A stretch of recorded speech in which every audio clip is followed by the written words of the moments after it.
everybody. I'm Lexcana from Luxury Gaming, and I'm here with... I'm Scott, also known as Boomy Jr. Ooh, okay, and how did you do today? I got knocked out in top 64. Still amazing out of a 2,000 player tournament. Yes, very, very happy with how I did today. So I'm back again for another deck profile. Thank you. Okay, what are we playing? I am playing a deck that's about 4 cards different from what I played in Las Vegas. So this is Amber Steel Aggro Songs. Those 4 cards could matter, though. They did. I'll get to them. I'll get to them and what they replaced, but they did matter, all of them, which was great. So this is Amber Steel Aggro Songs. So for Robin Hood. I'm just gonna flip it over if you don't mind. So for Robin Hood, we play him in the shift line, which I'll get to later. Mm-hmm. But basically, he just comes down, applies the threat of the shift, which is good. A lot of people answer him as quickly as they can, and then that opens up, my other characters to avoid the removal spells. Cinderella, I still think, is the best 1-drop in the game, even more than Diablo. I think what she does to a game is more impactful than what Diablo can do. That's probably a dumb thing to say, but I don't know. I love Cinderella here. I mean, Cinderella's played turn 1, while Diablo, depending if you have the mini Diablo, it might not be played till turn 6. Right. I mean, turn 3. I don't know where I got 6 from. Yeah, it's been a long weekend. Yeah. For Daisy, this card just generates so much lore for how much she costs. I still don't really like to play her on turn 1, but playing her on turn 3 or 4 again, along with something else, just puts a lot of pressure on the board, helps you close out the game really quick without giving them too many cards. Well, you also don't want to give your opponent that many cards as well. Right. You're kind of refilling their hand. Yeah. If you play her on turn 1, this happened to me. She might draw them a card for 3-4 turns in a row. They don't have any trouble making inking decisions. They just get to have 7-8 cards in their hand the whole time, and it's just not a good time. But if you play her on turn 3, 4, 5, along with other things, maybe she gives them a card. That's not a whole lot. They still have a lot to deal with. Maybe you give them a card and then you sing Whole New World. That card goes away. So I think she's still a lot better in the later turns. Now, do you think it's better to play Daisy Duck turn 1 if you're going second? Does that change anything for your... In certain matchups, I do like to play her going second on turn 1. So like Steel Song, they can't use Let the Storm Rage on if they play Cindy, so she just gets to sit on the board for a little bit until you're ready to use her. Against Red Blue, you just want to go as fast as you can, get the game over with before they take control. So I like to play her on turn 1 on the draw. So there are situations where I do want to turn 1, but most of the time I like playing her a little later. Okay. Mr. Smee is just a really overstated character. He's a 2-cost quest for 2. Trades with most of the things that are going to challenge into him. Curves really nicely into Rapunzel to allow you to draw some cards. Just a great card overall. The Rapunzel keeps him alive longer. Yeah, Rapunzel keeps him alive longer, and so does his dear Captain Piglet here. Ooh. I'm playing 4 Piglets. This is the only captain in the deck, but getting to play Piglet on turn 2, you get to start questing for 3 right away. I'm looking to close out a match in maybe 20 minutes, so I can just relax for a while. Me too. Maybe get up, have a snack, not think about too much for the game. Piglet helps to that a lot. How often did you use the Piglet and Smee combo? It came up a few times where I would play Smee on turn 2 because he's better at surviving or staying alive on the board, and then play Piglet on turn 3 along with maybe a Daisy or another 1-drop Robin Hood, for example. Then Smee doesn't take the damage. They can't use their 2-strength character to trade into the Smee. Maybe they were planning on that. People still don't quite recognize that Piglet is a captain. I know. A few people tried to remind me of a damage trigger on Smee. While I had Piglet in play, I had to say, no, he's a captain. He's got his captain right there. So I like Piglet a lot in this. He's fragile, but when he gets to quest, he gets a lot of points. I'm playing 1 Bodyguard Kita this time. Ooh, only one? Only one. I had... I want to play 10 2-drops. I'm only playing 9 2-drops, so I couldn't cut the last Kita. I am playing 61 cards. She probably doesn't need to be there, but I really want to have a 2-drop on turn 2, so just having the extra one helps to that. I do have the shift line to help sing A Whole New World. but that never came up. It's just one Kita. Having those 3 cards together doesn't come up very often, and most of the time I want to ink Kita and play a different 2-drop anyway. But she's just there as a small insurance policy. I like it. This is a new addition to this build of the deck. So I am playing 2 Gastons. Okay. I am playing 0 Ariel still. So crazy. So I think it's actually picking up some steam. I heard a few people playing the Vegas list, or similar to the Vegas list. I played Gaston because I'm only playing 12 songs, and if Ariel misses, then she's just an understated Gaston. If she hits, obviously that's very good, but I think I chose Gaston just to have the insurance against Brawl. So I don't play. I play Gaston. He can't be brawled. I get to guarantee sing Whole New World the next turn.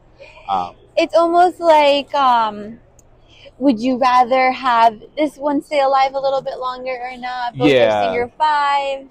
Yeah, that's exactly what the choice was. The other option is Gazelle, who is a 2/3 that quests for 2. But I think she's the worst of the 3 options. Probably. Here. Yeah. The next new addition, and these, like I said, there are only 4 cards different. This is all of them: 2 Gaston and 2 Baloo. And this was a consideration to the red-blue decks moving back to Ice Block and the human Sisu. So in Vegas, I didn't lose a game to red-blue. In testing between Vegas and now, I started losing more to red-blue because they could play Ice Block, they could play Sisu. Ice Block kind of negates all of the advantage of playing characters that are out of range of big Sisu. I was losing games at 18, 19. I found room for 2 Baloo. That was the Benjas before. And he came in clutch this weekend. I had at least 3 games where I played him while I was at 18, and the opponent just resigns to their fate. They can't kill him. They'll lose. They can't do anything about him.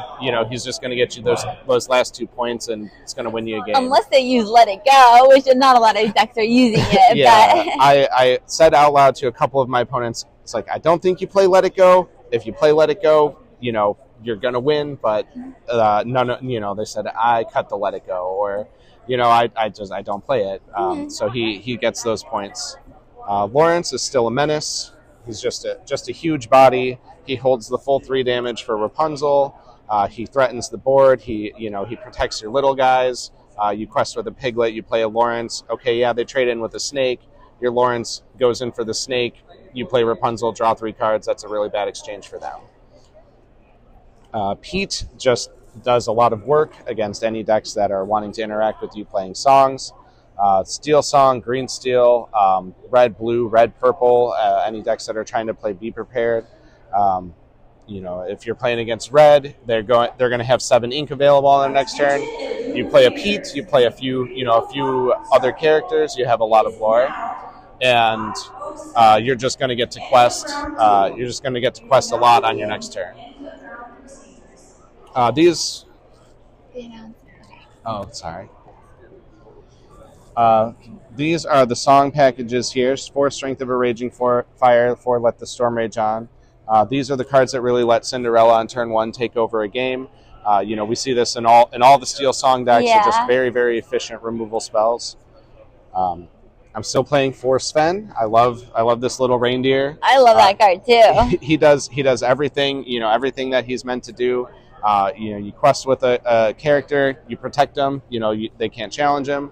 You quest with a character, you ready them, you sing a song, you ready them, you sing another song. He just does so much for how much he costs. He's great. Because I did add Baloo, I'm down to 2 Naveen now just to save on uninkable space, and that's kind of where the Gaston came from. Naveen is still very good, very high tempo plays when you play him. Another singer for a whole new world. For Rapunzel, she's just a really good value engine. When you get to draw cards with her, it's a very powerful thing to do.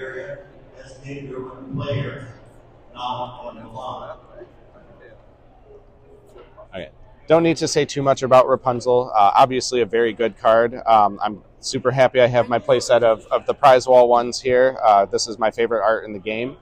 Would you ever consider hard playing a Rapunzel, or are you always kind of waiting for it to heal? One of the things that I think really was a level up for me was recognizing when you're not going to be able to get Rapunzel value. So instead of trying to force it, maybe you're inking a card that could be effective. You're like waiting there trying to get Rapunzel value. You recognize, okay, my opponent is not going to fall for this Rapunzel trap. Either she goes into the inkwell or you play her raw, and it's perfectly fine to do that. She's got a high willpower. She quests for 2. She is kind of hard to deal with, being a 1/5. So yeah, absolutely. Recognizing those spots, I think, will help a lot of people win games. Okay. Here are the 2 Kitas.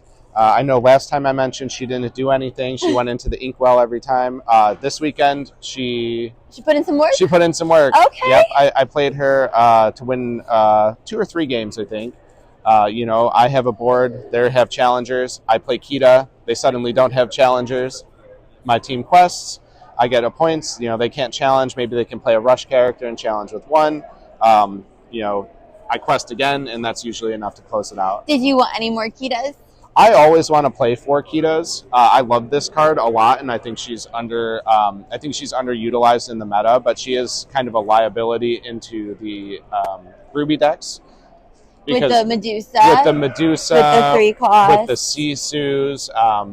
Really, you only have to learn the lesson once that if you play Kita into Ruby Sapphire having 8 ink, they can just play Big Sisu, and all of your characters are gone.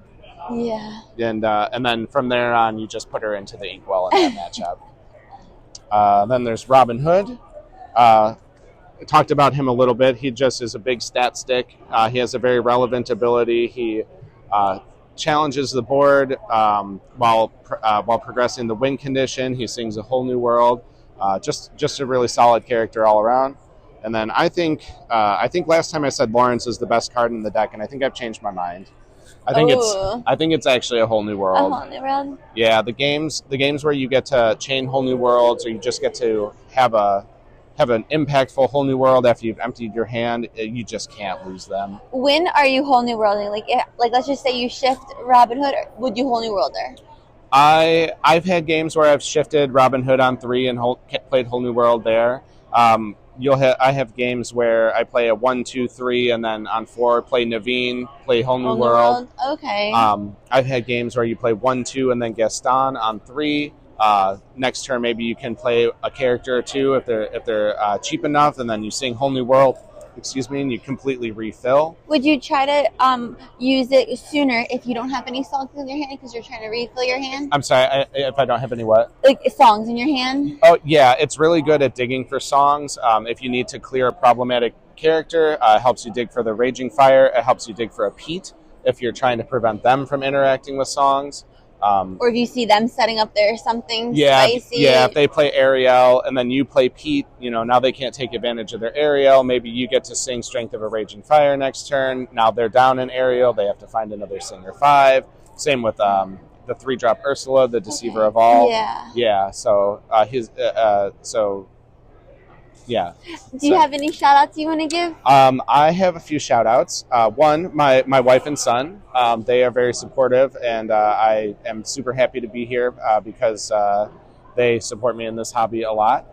I would like to shout out my testing group, which is just filled with a lot of awesome people. I was talking to Coffin the night before, and we kind of finalized this list.